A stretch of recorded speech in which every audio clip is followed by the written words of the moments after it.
Good morning, one and all. Today we are going to discuss about economic policies. In previous classes, we discussed about the introduction of business environment and economic environment. And the third chapter was economic policies. So coming to economic policies, in this chapter we have new economic policy, economic reforms, new industrial policy, competition law, fiscal policy, monetary policy and Reserve Bank of India. We are going to discuss these topics in this chapter. So coming to the new economic policy. So economic policy is nothing but a policy framed by the government of India for the development of Indian economy. It is called as an economic policy. So coming to economic policy, there are various economic policy, but in the year of 1991, they named it as a new economic policy of India. Why? Because in 1991 లో ఏం జరిగింది అంటే మన former prime minister PV Narasimha Rao గారు ఉండేవాళ్ళు. So ఆయన ఏం చేశారు అంటే for the growth of the country he introduced a growth model named LPG, liberalisation, privatisation and globalisation. At that time for the growth of the country they brought this into our country LPG. So ఆ ఎల్పిజిని ఏమంటున్నాం మనం new economic policy అంటాం, అలాగే మనం economic reform అని కూడా అంటాం. సో అసలు ఎకనామిక్ పాలసీ అంటే ఏంటి? కంట్రీ యొక్క Indian economy or any country ఎకానమీని గ్రో చేయడం కోసం కొన్ని రూల్స్ అండ్ రెగ్యులేషన్స్ ఫ్రేమ్ చేసుకుని చేస్తే దాన్ని మనం ఏమంటాము ఎకనామిక్ పాలసీ అని అంటాం. సో మనకి ఇక్కడ మనం డిస్కస్ చేసేది ఈ చాప్టర్లో న్యూ ఎకనామిక్ పాలసీ 1991. సో అంటే ఏంటి, ఎందుకు అంత స్ట్రెస్ చేసి న్యూ ఎకనామిక్ పాలసీ 1991 చెప్పుకుంటున్నాము అంటే after this policy India was grown అంటే మనం డెవలపింగ్లోకి ఇంకా కొంచెం గ్రోత్ అనేది వచ్చింది కాబట్టి we are stressing this new economic policy. అయితే ఎవరు తీసుకొచ్చారని చెప్పుకున్నాం, former prime minister PV Narasimha Rao గారు under finance minister Manmohan Singh గారు ఉన్న టైంలో మనం ఈ పాలసీ అనేది తీసుకురావడం జరిగింది. సో ఈ పాలసీ తీసుకురావడం యొక్క ముఖ్య ఉద్దేశం ఏంటంటే మన కంట్రీకి ఎవరు ఫండ్స్ అనేవి ఆర్ లోన్స్ అనేవి ప్రొవైడ్ చేయడానికి they are not willing. So అలాంటి టైంలో మన కరెన్సీని మన ఫండ్ని మనమే జనరేట్ చేసుకుందామనే మోటివ్తో మనకి ఈ పాలసీ అనేది తీసుకొచ్చారు. So for the investment purpose, for the development purpose మనకి పాలసీ రావడం జరిగింది. సో దీని గురించి ఎల్పిజి అనే వాటి గురించి మనం నెక్స్ట్ వాటిల్లో చెప్పుకుందాం నెక్స్ట్ క్లాసెస్లో. సో చూడండి, నెక్స్ట్ టాపిక్ వచ్చేసి new economic reforms. So economic reforms in the sense, reform in the sense change in the policy or change in the decision making. అంటే మనం తీసుకునే డెసిషన్స్లో కానీ మనం ఫ్రేమ్ చేసుకున్న పాలసీస్ని కానీ మనం చేంజ్ చేసి మళ్ళీ రాసుకుంటే దాన్ని మనం ఏమంటాం రీఫార్మ్ అంటాం. సో అలాంటివి ఎకనామిక్ రిఫార్మ్స్ అనేవి economic reforms in the sense country ఎలాగ వర్కింగ్ చేయాలి, ఎలాంటి పాలసీ మేకింగ్ ఉండాలి ఎకానమీకి అన్నవన్నీ మనం మళ్ళీ ఏం చేసాం మార్చుకొని ఈ ఇయర్లో రాసుకోవడం జరిగింది. ఇందాక నేను చెప్పా కదా న్యూ ఎకనామిక్ పాలసీ 1991 వచ్చింది అని. సో అది వచ్చింది కాబట్టి ఆ టైంలో మళ్ళీ మనం ఏం చేసాం మన పాలసీస్ని వాటిని చేంజ్ చేసుకున్నాం. సో చేంజ్ చేసుకొని మళ్ళీ కొత్తగా రాస్తున్నాం కాబట్టి మనం దాన్ని ఏమంటున్నాం ఎకనామిక్ రిఫార్మ్ అంటున్నాం. సో ఆ ఎకనామిక్ రిఫార్మ్స్లో మనకి చాలా చేంజెస్ వచ్చినాయి. బ్యాంకింగ్ సెక్టార్ రిఫార్మ్స్ వచ్చినాయి, ఇండస్ట్రియల్ పాలసీలో చేంజెస్ వచ్చినాయి. సో ఇవన్నీ దేనివల్ల జరిగినాయి, దేనివల్ల జరిగినాయి మన న్యూ ఎకనామిక్ పాలసీ తీసుకురావడం వల్ల జరిగినాయి. మనం నార్మల్ సినారియోలో చూస్తే మనం ఎకనామిక్ రిఫార్మ్స్ 1991 అని అనొచ్చు, లేదా న్యూ ఎకనామిక్ పాలసీ 1991 అన్న మనకి సేమ్ ఇవే జరుగుతాయి. అంటే ఏం జరిగినాయి ఈ new economic policy and economic రిఫార్మ్స్లో అంటే మనం ఎల్పిజి గ్రోత్ మోడల్ అనే దాన్ని ఇంట్రడ్యూస్ చేశారు. సో ఏంటి ఎల్పిజి అంటే L stands for liberalization, P stands for privatization, G stands for globalization. అంటే ఏం చేశాము అంటే 1991 వరకు మన కంట్రీ వాళ్ళు మన గవర్నమెంట్ మన కంట్రీ డోర్స్ అనేవి క్లోజ్ చేసింది. మన కంట్రీలోకి వచ్చి బిజినెస్ చేసుకోవడానికి, మన కంట్రీలోకి వచ్చి ఇన్వెస్ట్ చేసుకోవడానికి ఏవైతే ఆపర్చునిటీస్ ఉన్నాయో వాటిని రిస్ట్రిక్ట్ చేశారు. వాటికి కొంత మటుకే ఛాన్స్ అనేవి ప్రొవైడ్ చేశారు. But for the growth of the country 1991లో ఏం చేశారు వాటిని ఇంకొంత ఫ్రీ అప్ చేశారు. అంటే ప్రైవేట్ సెక్టార్ వాళ్ళకి ఆపర్చునిటీ ఇవ్వడం. ఓన్లీ గవర్నమెంట్ ఓనింగ్స్లో, పబ్లిక్ సెక్టార్ ఓనింగ్స్లో కాకుండా దాన్ని ఏం చేయొచ్చు, ప్రైవేట్ పీపుల్ లాగా అంటే మనలాంటి ఇండివిజువల్స్ బిజినెస్ చేసుకోవడానికి, అలాగే గ్లోబలైజేషన్ అంటే అవుట్ సైడ్ కంట్రీ వాళ్ళు వచ్చి మన కంట్రీలో ఇన్వెస్ట్ చేయడానికి, ఇలాంటి వాటి ఆపర్చునిటీస్ అన్నిటికీ అప్పుడు ఒక ఫస్ట్ స్టెప్ వేశారు. దాన్ని మనం ఎల్పిజి అంటున్నాం. అది వచ్చిన తర్వాత మన కంట్రీలో ఏ సెక్టార్లో చూసుకున్నా వేరియస్గా గ్రోత్ అనేది ఉంది. సో ఆ గ్రోత్ ఏంటో మనం చూద్దాం. సో ఫస్ట్ మనం చూడండి, లిబరలైజేషన్. సో మనం ఈ వర్డ్ లిబరల్ అనేది ఎక్కువ వింటూనే ఉంటాం. So what is liberal? So liberal అంటే ఏమిటి? మరీ అంత టఫ్గా ఉండకుండా, మరీ అంత ఫ్రీగా ఉండకుండా, మధ్యస్థంగా లైక్ మరీ అంత టఫ్ చూడకూడదు, మరీ అంత ఫ్రీగా వదిలేయకుండా కొంత మటుకు రిస్ట్రిక్షన్స్ని తగ్గిస్తే దాన్ని మనం ఏమంటాం, లిబరల్గా ఉండడం అంటాం. మరి ఇక్కడ లిబరలైజేషన్ అంటే ఏం చేశారు? సో ఇప్పుడు చూడండి, మన కంట్రీలోకి వచ్చి ఎవరైనా ఇన్వెస్ట్ చేయాలి అన్నా, బిజినెస్ చేసుకోవాలి అన్నా, అలాగే మనం బయటికి వెళ్ళి బిజినెస్ చేసుకోవాలి అన్నా, ఆర్ మనం బయటికి వెళ్ళి ఇన్వెస్ట్మెంట్ చేయాలి అన్నా, మన కంట్రీ యొక్క పాలసీస్ని మనం ఫాలో అవ్వాలి, మన కంట్రీ పెట్టిన రూల్స్ అండ్ రెగ్యులేషన్స్ని మనం ఫాలో అవ్వాలి. సో ఆ రిస్ట్రిక్షన్స్ అనేవి హైగా ఉండేవి బిఫోర్ లిబరలైజేషన్.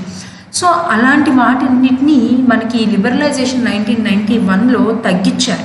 అంటే ఇప్పుడు చూడండి, సపోజ్ టారిఫ్ రేట్స్ అవ్వచ్చు, అంటే ట్యాక్స్ రేట్స్ అవ్వచ్చు, హైయెస్ట్ ట్యాక్స్ రేట్స్ ఉండేవి. మన ఎక్స్పోర్ట్స్ కానీ ఇంపోర్ట్స్ కానీ చేసుకోవాలి అంటే మనకి ట్యాక్స్ రేట్స్ ఎక్కువ ఉండేవి. అలాగే ట్యాక్సెస్ కాకుండా మనకి ఇంకా ఇలాంటి ప్రొడక్ట్స్ ఈ కంట్రీలో అమ్మకూడదు, ఆర్ ఇలాంటి ప్రొడక్ట్స్ ఈ ఏరియాలో మాత్రమే మనం ట్రాన్స్పోర్ట్ చేసుకోవాలి, ఈ ఏరియాలో మాత్రమే బై చేసుకోవాలి అని నెంబర్ ఆఫ్ మనకి బ్యారియర్స్ అనేవి ఉండేవి.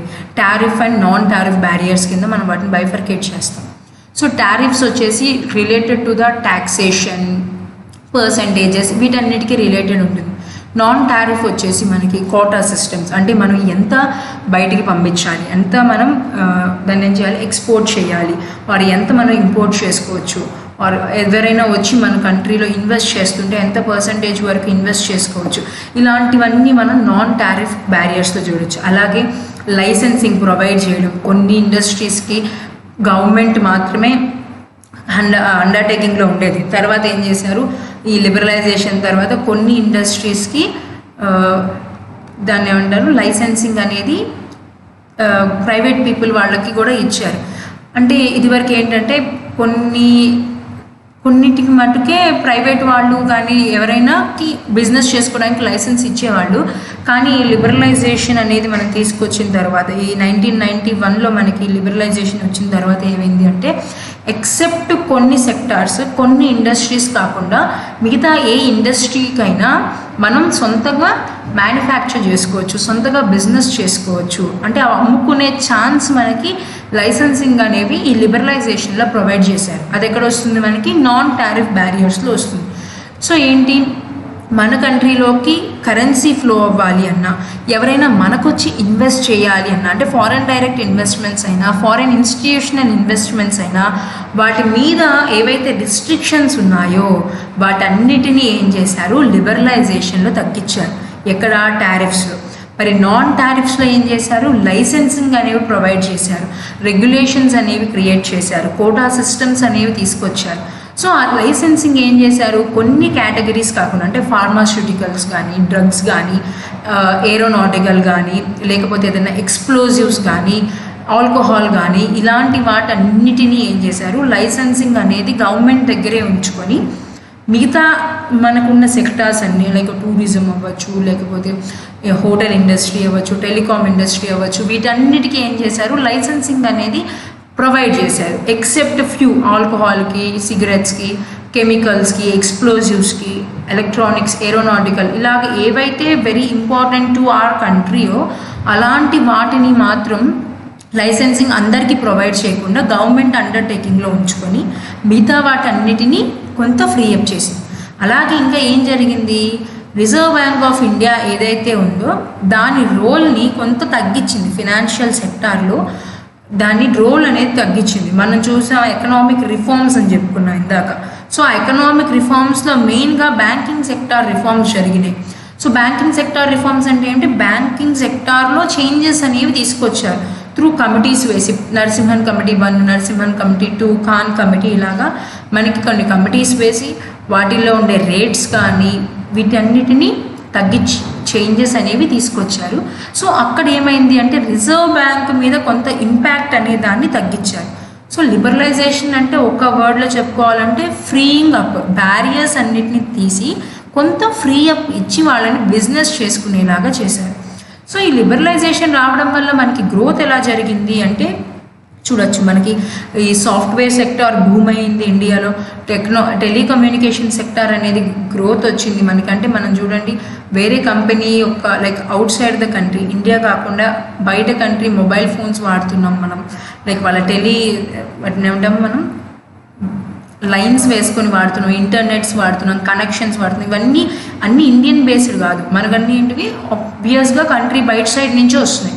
సో అలాంటి వాళ్ళందరూ వచ్చి మన దగ్గర బిజినెస్ చేసుకునే ఛాన్స్ ఇచ్చాం కాబట్టి మనం ఇండస్ట్రియల్ సెక్టార్లో గ్రోత్ చూడొచ్చు, అగ్రికల్చరల్ సెక్టార్లో గ్రోత్ చూడొచ్చు, అలాగే టెలికమ్యూనికేషన్లో చూడొచ్చు, ఐటీ సెక్టార్లో చూడొచ్చు. ఇలాగ వేరియస్ సెక్టార్స్ చూసుకుంటే మనకి గ్రోత్ అనేది చాలా బాగా వచ్చింది ఆఫ్టర్ లిబరలైజేషన్.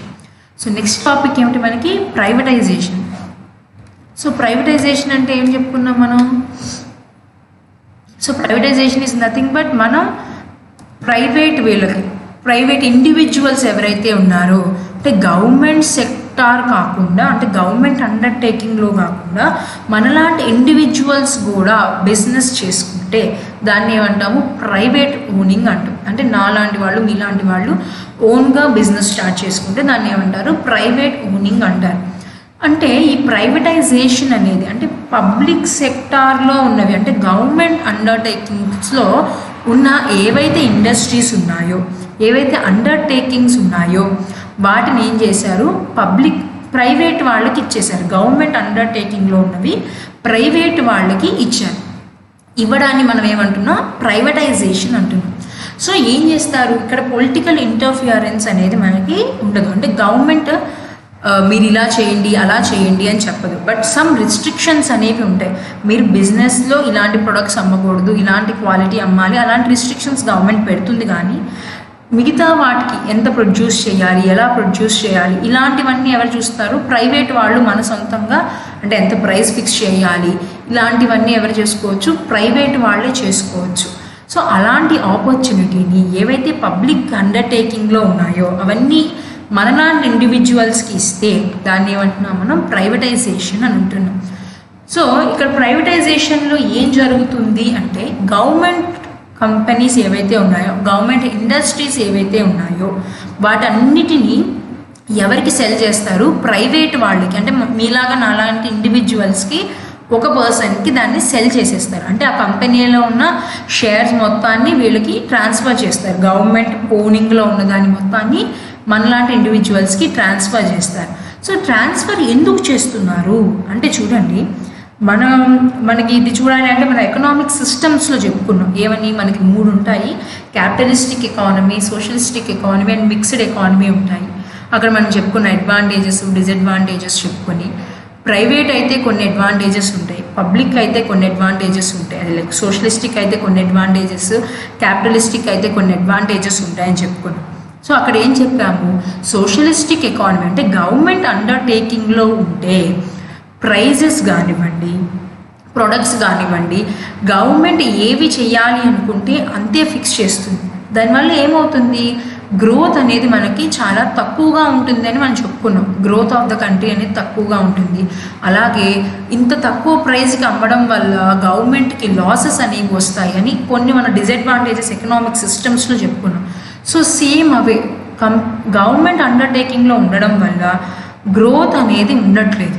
గ్రోత్ అనేది చాలా తక్కువగా ఉంటుంది ఇన్ కేస్ ఆఫ్ ఎవ్రీ సెక్టార్లో చూసుకుంటే. సో ఆ గ్రోత్ అనే దాన్ని పెంచడం కోసం, ఎకానమీని గ్రో చేయడం కోసం ప్రైవేట్ వాళ్ళకి ఇచ్చారు.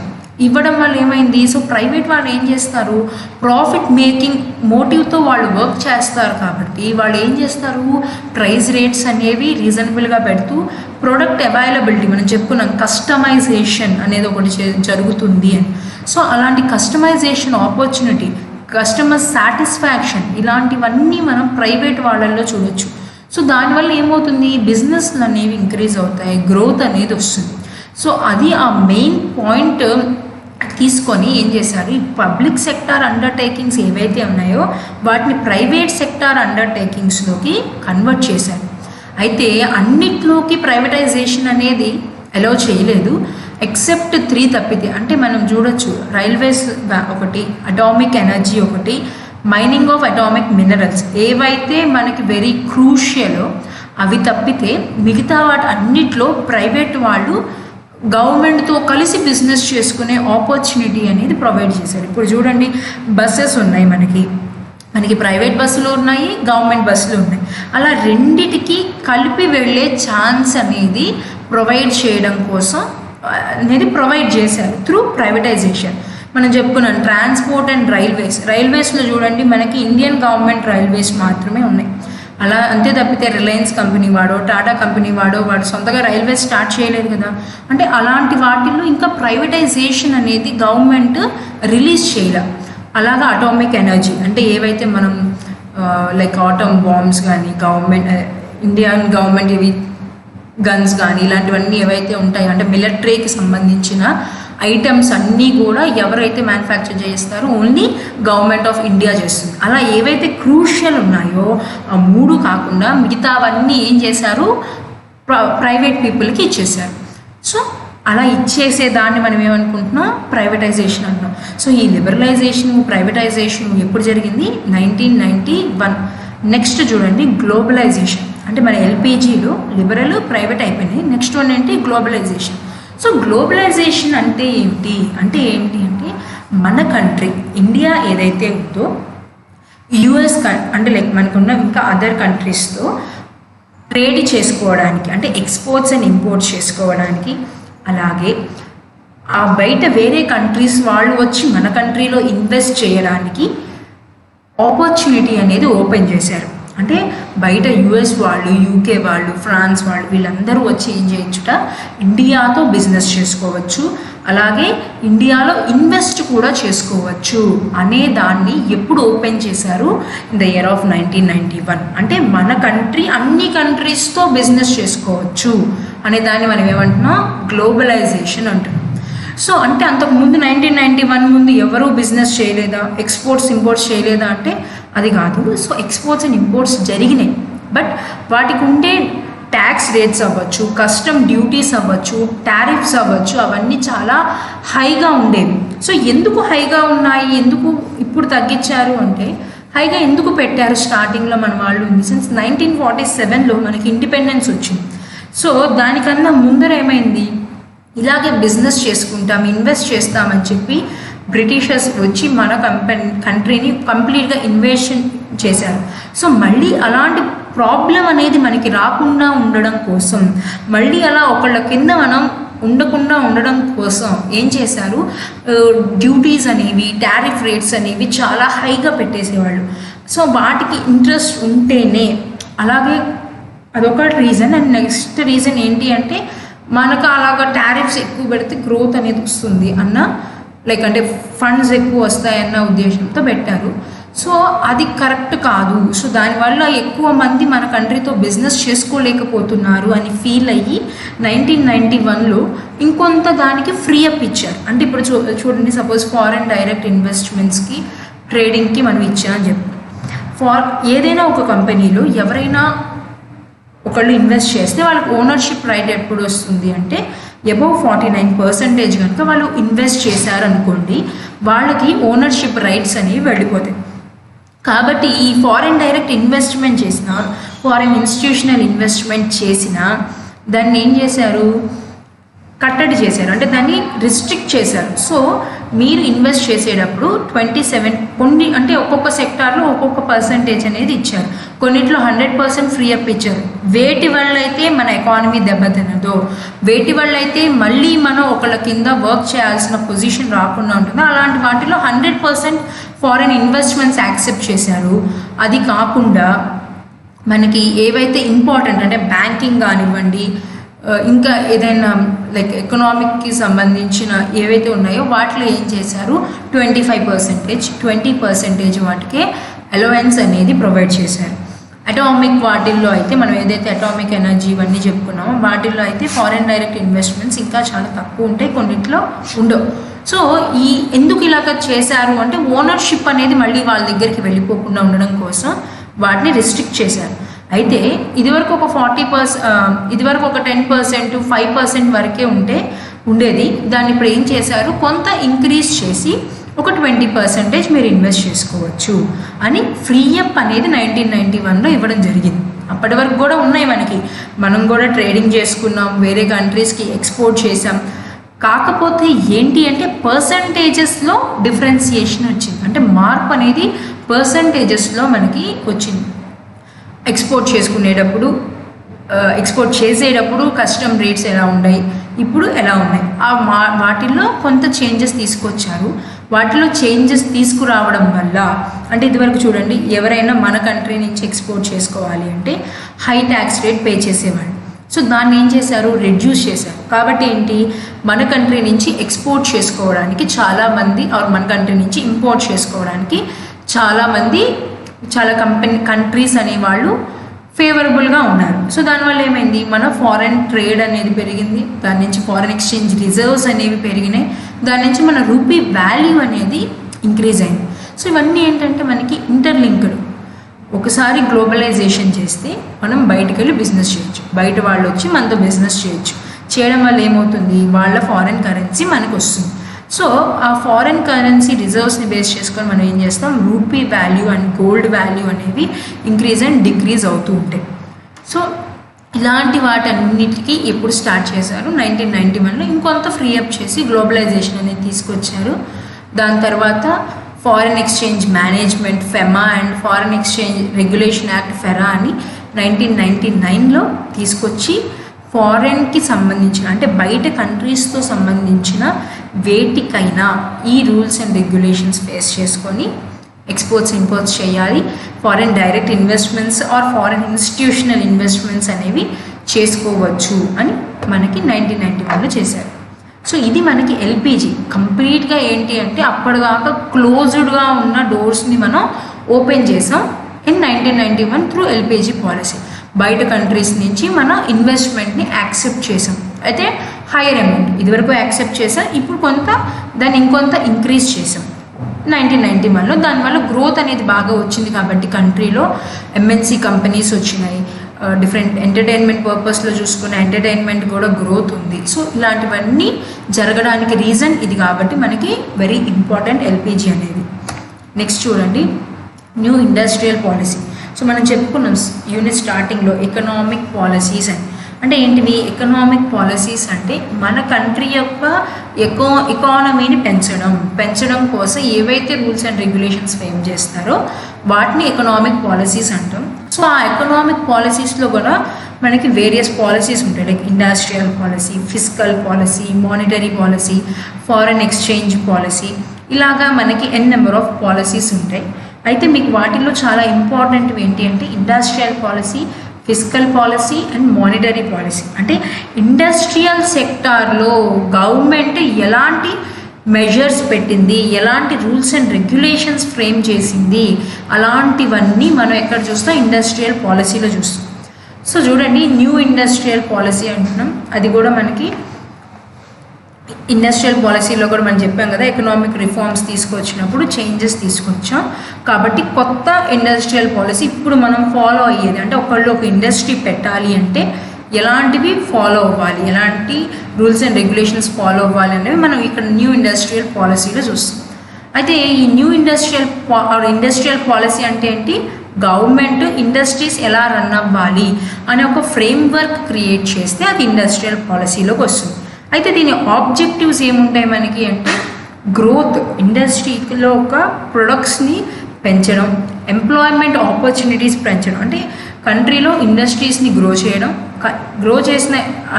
చేసి వాళ్ళకి ఎంప్లాయ్మెంట్ ఆపర్చునిటీస్ అనేవి ప్రొవైడ్ చేయడం, ఆ ఎంప్లాయ్మెంట్ ఆపర్చునిటీస్ ప్రొవైడ్ చేస్తూ ఆ ఎంప్లాయీస్ ఎవరైతే ఉన్నారో వాళ్ళకి మంచి వెల్ఫేర్ని క్రియేట్ చేయడం, కంట్రీ యొక్క ఇండస్ట్రియల్ గ్రోత్ని తీసుకురావడం, అలాగే వేరే కంట్రీస్తో పోల్చుకుంటే మన ఇండస్ట్రీస్ బాగా ఉండి వాళ్ళతో కాంపిటేటివ్నెస్ని పెంచుకోవడం. సో అంటే ఓవరాల్గా ఇండస్ట్రీస్ని గ్రో చేసి కంట్రీలో ఎంప్లాయ్మెంట్ ఆపర్చునిటీస్ అండ్ ఫినాన్సెస్ని పెంచాలి అన్నది main objective of this industrial policy. A industrial policy అయినా మనం ఇదే ఉంటాయి, అంటే లైక్ మనకి వేరియస్ ఇండస్ట్రియల్ పాలసీస్ ఉంటాయి వేరియస్ ఇయర్స్లో బేస్ చేసుకుని.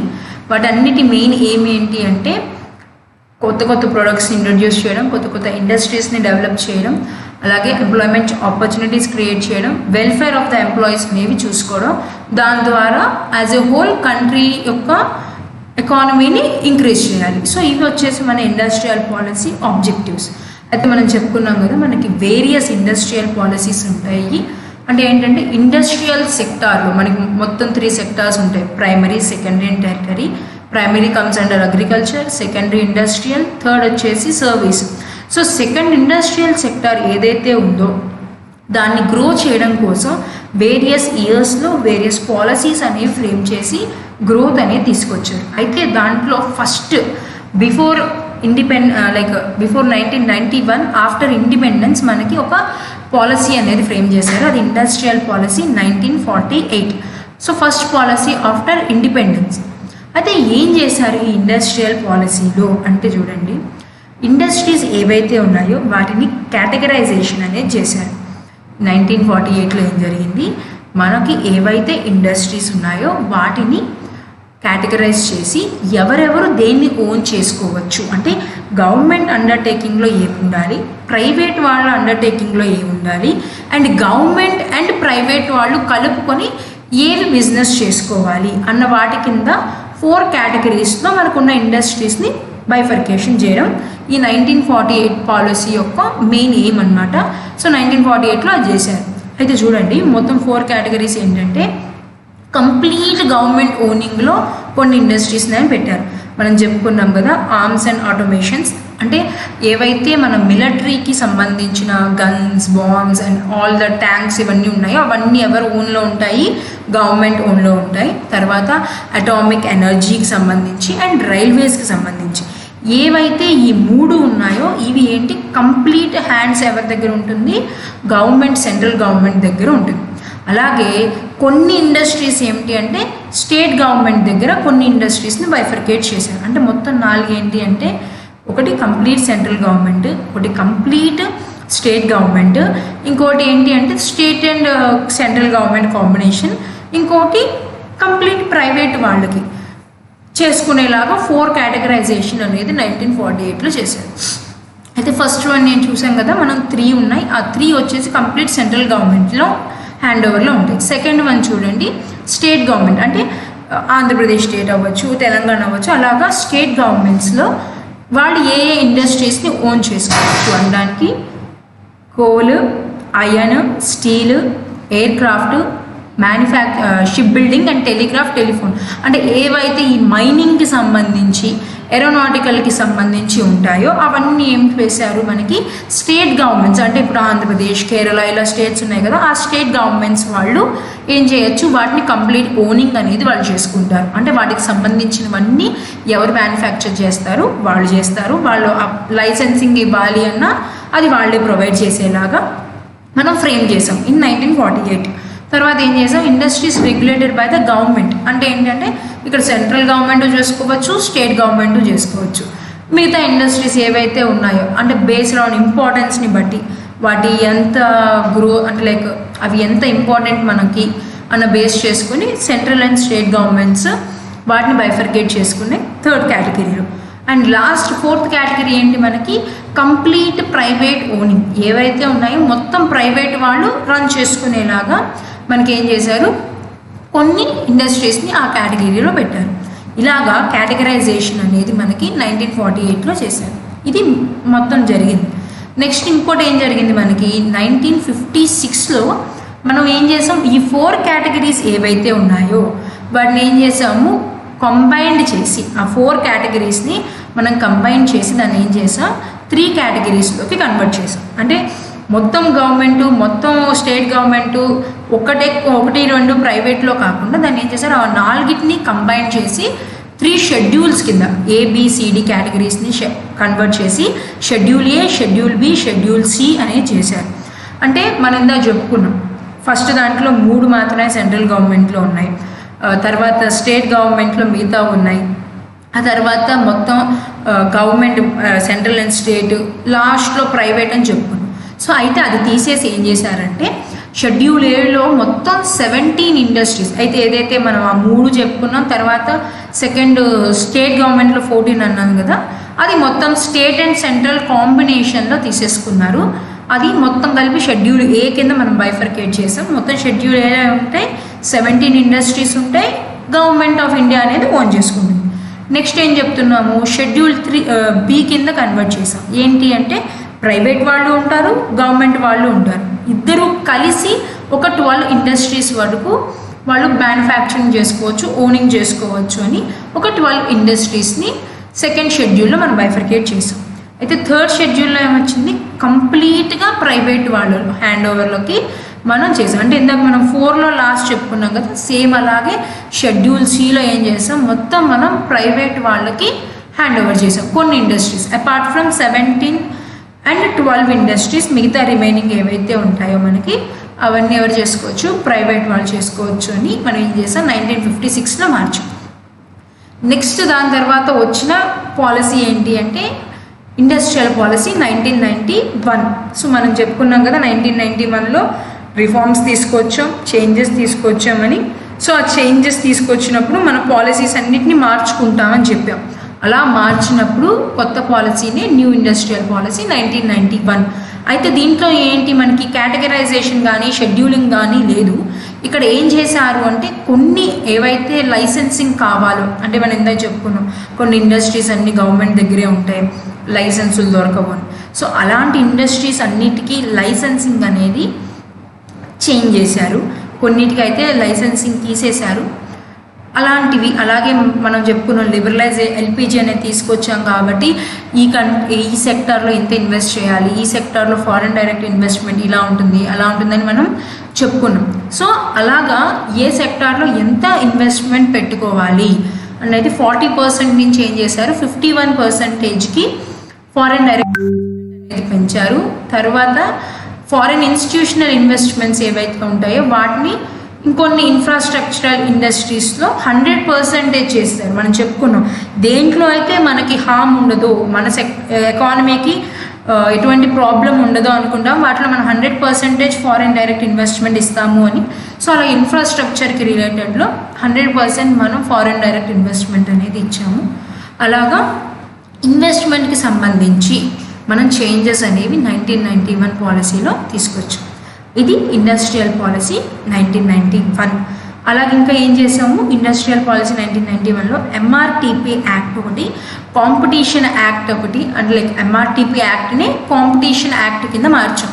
అంటే ఈ ప్రైవేట్ వాళ్ళు ఎంతవరకు బిజినెస్ చేసుకోవచ్చు అంటే వాళ్ళ ట్రేడింగ్ని రిస్ట్రిక్ట్ చేస్తున్నారు, దాన్ని అంటాం మనం monopolies and restrictive trade practices, దాన్ని ఎంఆర్టీపీ అంటాం.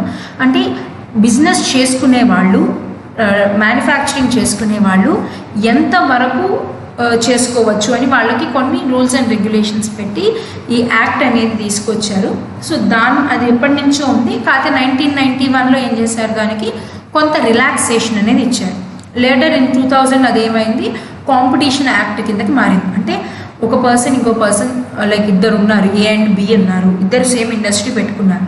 సో పెట్టినప్పుడు వాళ్ళ మధ్యలో కాంపిటీషన్ ఎలా ఉండాలి, దాని నుంచి కన్స్యూమర్ ఎఫెక్ట్ అవ్వకుండా ఎలా ఉండాలి, ఇలాంటివన్నీ మనం కాంపిటీషన్ యాక్ట్లో చూస్తాం. నెక్స్ట్ వస్తుంది, మనం దాంట్లో చూద్దాం. సో ఇలాంటివన్నీ ఎక్కడ జరిగినాయి, 1991 ఇండస్ట్రియల్ పాలసీలో జరిగింది. సో ఇది industrial policy as a whole. Next చూడండి, కాంపిటీషన్ యాక్ట్ నేను చెప్పా కదా. సో 2000లో ఏం చేశారు, దాంట్లో కొంచెం చేంజెస్ తీసుకొచ్చారు. అయితే ఇది కంప్లీట్గా ఇంప్లిమెంటేషన్లోకి ఎప్పుడు వచ్చింది, 2002లో వచ్చింది. అయితే దీని మెయిన్ ఆబ్జెక్టివ్ ఏంటి, మనకి కాంపిటీషన్ ఏదైతే ఇద్దరు పార్టీస్ ఉంటారో, ఇద్దరు సెల్లర్స్ ఉంటారో ఆర్ మ్యానుఫ్యాక్చరర్స్, వాళ్ళ మధ్యలో కాంపిటీషన్ అనేది హెల్తీగా ఉండాలి. అంటే ఒకరినొకరు చంపేసుకోవడం ఇలాంటివి కాకుండా వాళ్ళు ఫ్రీగా ఎటువంటి ప్రాబ్లం లేకుండా వాళ్ళు ఏం చేసుకోవాలి, బిజినెస్ అనేది చేసుకోవాలి. అలాంటి వాటి కోసం అలా ఉండాలి అని కొన్ని ఆబ్జెక్టివ్స్తో కొన్ని పాలసీస్ ఫ్రేమ్ చేసుకొని ఈ కాంపిటీషన్ యాక్ట్ 2002 అనే దాన్ని తీసుకొచ్చారు. అంటే నేను ఒక ప్రోడక్ట్ అమ్మాలి అంటే నాతో పాటు అమ్మేవాడు నన్ను రిస్ట్రిక్ట్ చేయకూడదు, చేసే ఛాన్స్ వాడికి లేదు. అలాంటివి లేకుండా లైక్ అలాంటి ఛాన్స్ లేదు, అలాంటి చేసేవన్నీ ఎవరు చేస్తారు, కాంపిటీషన్ యాక్ట్ అనేది చేసింది. సో దీని ఆబ్జెక్టివ్స్ ఏంటి, కాంపిటీషన్ వల్ల కస్టమర్ అనేవాడు ఎఫెక్ట్ అవ్వకూడదు, అలాగే ఒకడు వచ్చి బిజినెస్ చేసుకోవడానికి, ఒకడు బిజినెస్ నుంచి బయటికి వెళ్ళిపోవడానికి తనతో ఉండి సేమ్ బిజినెస్ చేసేవాళ్ళు ఇంపాక్ట్ చేయకూడదు. ఇలాంటివన్నీ మెయిన్ ఆబ్జెక్టివ్స్గా పెట్టుకొని ఒక బిజినెస్ ఓనర్ ఎవడైతే ఉంటాడో వాడిని ప్రొటెక్ట్ చేయడానికి ఈ కాంపిటీషన్ యాక్ట్ అనేది తీసుకొచ్చారు. సో ఇది కాంపిటీషన్ యాక్ట్ యొక్క మెయిన్ ఎయిమ్. దీని తర్వాత చూడండి, మనం చెప్పుకున్నాం ఎకనామిక్ పాలసీలో ఇండస్ట్రియల్ పాలసీ, ఫిజికల్ పాలసీ ఇలాంటివన్నీ ఉంటాయి అని చెప్పి. సో నెక్స్ట్ వన్ వచ్చేసి మనకి ఫిజికల్ పాలసీ. అంటే ఈ ఫిజికల్ పాలసీ మనకి ఏం చెప్తుంది అంటే గవర్నమెంట్ ఎక్స్పెండిచర్ ఏదైతే ఉంటుందో, గవర్నమెంట్ ఇన్కమ్ ఏదైతే ఉంటుందో వాటిని ఎట్లా కంట్రోల్ చేయాలి, అంటే ఎక్స్పెండిచర్ ఉంటే ఆ ఎక్స్పెండిచర్ని ఎలా తగ్గించుకోవాలి, అలాగే కొత్తగా ఇన్కమ్ అనే దాన్ని ఎట్లా జనరేట్ చేయాలి అన్న దాని గురించి గవర్నమెంట్ ఆఫ్ ఇండియా డెసిషన్ తీసుకొని కంట్రోలింగ్ చేస్తే దాన్ని మనం ఏమంటాం, ఫిజికల్ పాలసీ అంటాం. అంటే relating to the economic growth of the country, prices of the country and inequalities, అంటే ఏవైతే మనకి ఇన్కమ్ డిస్ట్రిబ్యూషన్లో ఇన్ఈక్వాలిటీస్ ఉన్నాయో, అలాగే సో మనం చెప్పుకున్నాం ఫస్ట్లో డెవలపింగ్ ఎకానమీ అప్పుడు చెప్పుకున్నాం ఇండియాలో ఇన్కమ్ ఇన్ఈక్వాలిటీస్ అనేవి చాలా హైగా ఉన్నాయి. 20% ఆఫ్ పాపులేషన్ నుంచి 80% ఆఫ్ ఇన్కమ్ వస్తుంది, 80% ఆఫ్ పాపులేషన్ నుంచి ఓన్లీ 20% మనకి ఇన్కమ్ అనేది జనరేట్ అవుతుంది.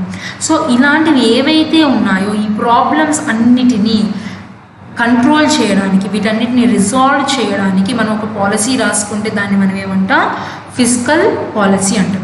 సో ఏం చెప్తుంది physical policy, complete related to the expenditure and income of the government. So tax rates అవ్వచ్చు, ఇన్కమ్ జనరేషన్ అవ్వచ్చు, ఎకనామిక్ గ్రోత్ అవ్వచ్చు, ఎలా చేయాలి, ఏం చేయాలి అన్నవన్నీ మనం ఎక్కడ చూస్తాం, ఈ ఫిజికల్ పాలసీలో చూస్తాం.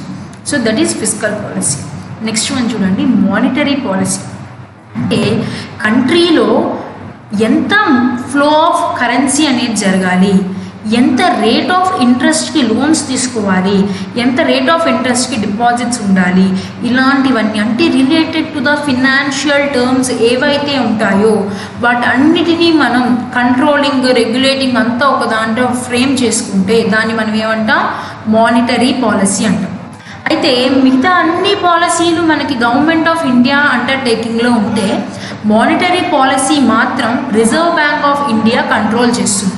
అంటే కంట్రీలో ఫ్లో ఆఫ్ కరెన్సీ ఎంత ఉండాలి, రూపీ వాల్యూ ఎలా జనరేట్ అవుతుంది, అంటే అంటే అలా ఇంటర్లింక్డ్ రూపీ వాల్యూ ఎలా ఉంటుంది, రేట్ ఆఫ్ ఇంట్రెస్ట్ ఎంత రేట్స్ ఉండాలి, బ్యాంక్ రేట్స్ ఎంత ఉండాలి, అలాగే క్యాష్ రిజర్వ్ రేషియోస్ ఎలా ఉండాలి, ఇలాంటి రేషియోస్కి సంబంధించి, ఇంట్రెస్ట్ రేట్స్కి సంబంధించి ఇవి ఇంత ఉండాలి అని మనం రెగ్యులేట్ చేసుకునే దాన్ని మానిటరీ పాలసీ అంటాం.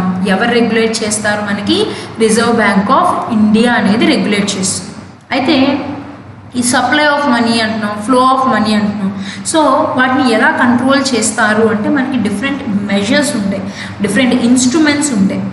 ఓవర్ ఫ్లో ఆఫ్ కరెన్సీ వచ్చినా ప్రాబ్లమే, అండర్ ఫ్లో ఆఫ్ కరెన్సీ వచ్చినా మనకి ప్రాబ్లమే. ఓవర్ ఫ్లో ఆఫ్ కరెన్సీ వచ్చింది అనుకోండి ఏమవుతుంది, అందరి దగ్గర డబ్బులు వచ్చేస్తాయి, అంటే అందరి దగ్గర అవసరానికి మించి ఎక్కువ మనీ వచ్చేస్తాయి, overflow in the sense. So దానివల్ల ఏమవుతుంది, అన్నిటికీ సడన్ రైజ్ ఆఫ్ ప్రైజెస్ అనేవి జరుగుతాయి. అంటే ప్రతి ఒక్క వస్తువుకి ప్రైజెస్ అనేవి ఇంక్రీజ్ అవ్వడం జరుగుతుంది, ఇన్ఫ్లేషన్ అనేది వస్తుంది. సో ఇలాంటి ప్రాబ్లమ్స్ అన్నీ వస్తాయి ఓవర్ఫ్లో అయితే. అదే అండర్ ఫ్లో అయిందనుకోండి, లైక్ అండర్ ఫ్లో అయితే ఏమవుతుంది, ఎవరు కరెక్ట్గా కొనుక్కోవాల్సిన నెసెసిటీస్ కూడా వాళ్ళు ఫిల్ఫిల్ చేసుకోలేరు. సో ఇలాంటి ప్రాబ్లమ్స్ రాకుండా ఉండడం కోసం ఏం చేస్తారు, కొన్ని ఇన్స్ట్రుమెంట్స్ అనేవి తీసుకొచ్చారు. దాంట్లో ఫస్ట్ వన్ చూడండి, క్యాష్ రిజర్వ్ రేషియో. అంటే ఏమిటి, రిజర్వ్ బ్యాంక్ ఆఫ్ ఇండియా దగ్గర కమర్షియల్ బ్యాంక్స్ ఎంత రిజర్వ్ మెయింటైన్ చేయాలి. అంటే చూడండి, ఇప్పుడు నాది సమ్ XYZ బ్యాంక్ అనుకున్నాం, నా దగ్గర కొన్ని ల్యాక్స్ డిపాజిట్స్ ఉన్నాయి, ఒక 10 lakhs అనుకున్నాం, 10 lakh rupees డిపాజిట్ ఉంది. అయితే దాని మీద ఎంత పర్సంటేజ్ నేను రిజర్వ్ బ్యాంక్ ఆఫ్ ఇండియా దగ్గర మెయింటైన్ చేయాలి అని చెప్పేది క్యాష్ రిజర్వ్ రేషియో. సో ఇవన్నీ ఎందుకు అంటే overflow and under flow of currency అవ్వకుండా ఉండడం కోసం చేస్తాయి. దాంట్లో క్యాష్ రిజర్వ్ రేషియో అని చెప్పుకున్నాం. సో క్యాష్ రిజర్వ్ రేషియో ఏం చేస్తుంది అంటే commercial banks reserve Bank of India దగ్గర ఎంత పర్సంటేజ్ మెయింటైన్ చేయాలి అన్నది చెప్తారు. అది cash reserve ratio. Next one open market operations. అంటే ఇక్కడ ఏం చేస్తారు అంటే ఓపెన్ మార్కెట్ ఆపరేషన్స్లో గవర్నమెంట్ సెక్యూరిటీస్ ఏవైతే ఉంటాయో వాటిని సెల్లింగ్ అండ్ బయింగ్ చేస్తుంది రిజర్వ్ బ్యాంక్ ఆఫ్ ఇండియా. అది ఎప్పుడు చేస్తుంది? ఓవర్ఫ్లో ఆఫ్ కరెన్సీ ఉందనుకోండి సెల్ చేస్తుంది, సెక్యూరిటీస్ని సెల్ చేస్తుంది. అదే అండర్ ఫ్లో ఆఫ్ కరెన్సీ ఉందనుకోండి సెక్యూరిటీస్ని బై చేస్తుంది. ఇలాంటి వాటిని ఏం చేస్తాం మనం ఓపెన్ మార్కెట్ ఆపరేషన్స్ అంటాం.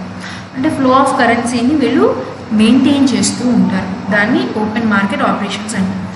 Next statutory liquidity ratio. ఇందాక మనం ఏం చెప్పాం, క్యాష్ డిపాజిట్స్ ఎంతైతే ఉంటాయో వాటిని ఎంత మెయింటైన్ చేయాలో సిఆర్ఆర్లో చూస్తాం. అలాగే గోల్డ్, మిగతావి బాండ్స్, హౌస్ ప్రాపర్టీ డాక్యుమెంట్స్ ఇలాంటివన్నీ ఇంకా ఉంటాయి కదా మన బ్యాంకుల్లో, వాటన్నిటి మీద పర్సంటేజ్ మెయింటైన్ చేస్తే మనం దాన్ని ఏమంటాం స్టాట్యుటరీ లిక్విడిటీ రేషియో. ఎవరి దగ్గర మెయింటైన్ చేయాలి? కమర్షియల్ బ్యాంక్స్ రిజర్వ్ మెయింటైన్ చేస్తే దాన్ని ఏమంటాం statutory liquidity ratio. Next credit ceiling and bank rate policy. అంటే మనం ఎంత పర్సంటేజెస్కి లోన్ ఇస్తున్నాము అంటే ఎంత పర్సంటేజ్కి ఇవ్వాలి, డిపాజిట్స్ యాక్సెప్ట్ చేస్తున్నాము అంటే ఎంతకి డిపాజిట్స్ యాక్సెప్ట్ చేయాలి అన్నవి మనం ఎక్కడ చూస్తాము ఈ ఇన్స్ట్రుమెంట్స్లో చూస్తాం. Instruments of monetary policy. ఇవన్నీ వాడి ఏం చేస్తారు ఫ్లో ఆఫ్ కరెన్సీ అనేది ఇస్తారు. సో అది మానిటరీ పాలసీ. నెక్స్ట్ చూస్తే ఈ చాప్టర్లో మిగిలింది మనకి Reserve Bank of India. So మనందరికీ తెలుసు రిజర్వ్ బ్యాంక్ ఆఫ్ ఇండియా అని మనం అంటాం సెంట్రల్ బ్యాంక్ అని. అంటే ఏం చేస్తుంది ఏంటి అంటే కంట్రీలో ఫ్లో ఆఫ్ కరెన్సీ అనేది ఎలా ఉండాలి అంటే ఎవరు ఎప్పుడు కరెన్సీ ప్రింట్ చేయాలి, గవర్నమెంట్కి ఎప్పుడైనా మనీ రిక్వైర్మెంట్ ఉందా, గవర్నమెంట్కి మనీ రిక్వైర్మెంట్ ఉన్నప్పుడు బ్యాంక్ నోట్స్ ఎలా ఇష్యూ చేయాలి ఆర్ ఫండ్ జనరేషన్ ఎలా చేయాలి అంటే కంట్రీలో సంబంధించిన ఫినాన్షియల్ అండ్ బ్యాంకింగ్ ఇష్యూస్ అన్నీ ఎవరు చూస్తారు, ఎవరి కంట్రోల్లో ఉంటాయి, మనకి రిజర్వ్ బ్యాంక్ ఆఫ్ ఇండియా కంట్రోల్లో ఉంటాయి. అయితే ఈ రిజర్వ్ బ్యాంక్ ఆఫ్ ఇండియా ఎప్పుడు ఎస్టాబ్లిష్ చేశారు 1934లో. అయితే ఇది ఒక ప్రైవేట్ ఓనింగ్ కింద స్టార్ట్ అయింది. ఇన్ ద ఇయర్ 1934లో స్టార్ట్ అయింది, కానీ 1935కి దాని కంప్లీట్ ఎస్టాబ్లిష్మెంట్ అనేది మనకు జరిగింది. అయితే ఇది స్టార్ట్ అవ్వడం గవర్నమెంట్ అండర్టేకింగ్లో స్టార్ట్ అవ్వడం, ఓన్లీ ప్రైవేట్ వాళ్ళ చేతుల్లో మనకి రిజర్వ్ బ్యాంక్ ఆఫ్ ఇండియా అనేది స్టార్ట్ అయింది. లేటర్ మనకి నేషనలైజేషన్ అయినప్పుడు ఈ Reserve Bank of India government అండర్టేకింగ్లోకి వెళ్ళింది.